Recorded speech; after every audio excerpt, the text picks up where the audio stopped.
సంబంధించినటువంటి వ్యక్తి కాదు, భారతదేశానికి సంబంధించినటువంటి వ్యక్తి అతను ఒక కమ్యూనిటీకే యాక్ట్ చేయడమో లేకపోతే ఒక యూనియన్ లీడర్గా చూడడమో ఒక కమ్యూనిటీ లీడర్గా చూడడం అనేటటువంటిది ఆయన సరిగా అర్థం చేసుకోలేదని. అలా నువ్వు చూస్తున్నావు అంటే నువ్వు పొలిటికల్ ఉద్దేశంతో చూస్తున్నావు అని అర్థం, కానీ అంబేద్కర్ని రాజ్యాంగంలో నువ్వు చూడలేదు అనేటటువంటి విషయాన్ని మనం అర్థం చేసుకోవాలి. సో డియర్ స్టూడెంట్స్, అటువంటి గొప్ప వ్యక్తులు రచించినటువంటి ఈ ఇండియన్ కాన్స్టిట్యూషన్ యొక్క ఫలితాలను, ఆ సమాజాన్ని ఈరోజు మనం చూస్తున్నాం. ఆయన దాన్ని సమర్పించేటప్పుడే చెప్పాడు, ఇది కరెక్ట్ అయిన వ్యక్తులు కానీ దీన్ని అడ్మినిస్ట్రేట్ చేస్తే నిర్మించబడేటటువంటి ఇండియా ఇంకో రకంగా ఉంటుంది. అలా కాకుండా దీన్ని ఇంకొక రకంగా కానీ ఇంకో రకమైనటువంటి వ్యక్తి కానీ దీన్ని అడ్మినిస్ట్రేట్ చేస్తే దానికి వ్యతిరేకమైనటువంటి ఫలితాలు వస్తాయి అనేటటువంటి మాట ఆయన సమర్పించిన రోజే చెప్పాడు. కావాలి అంటే 3 వాల్యూమ్స్ ఉన్నాయి.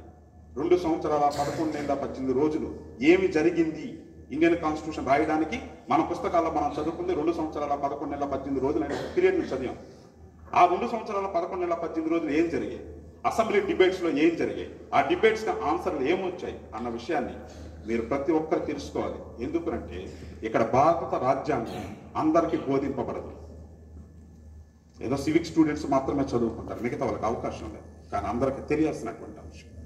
సో ఈరోజు భారతదేశ గొప్పతనాన్ని, అంబేద్కర్ యొక్క గొప్పతనాన్ని, భారతదేశ గవర్నమెంట్ యొక్క గొప్పతనాన్ని ఈ అకేషన్ ప్రకారంగా మీకు తెలియజేయడానికి అవకాశం ఇచ్చినటువంటి కళాశాల ప్రధానోపాధ్యాయులకు మరొక ధన్యవాదాలు.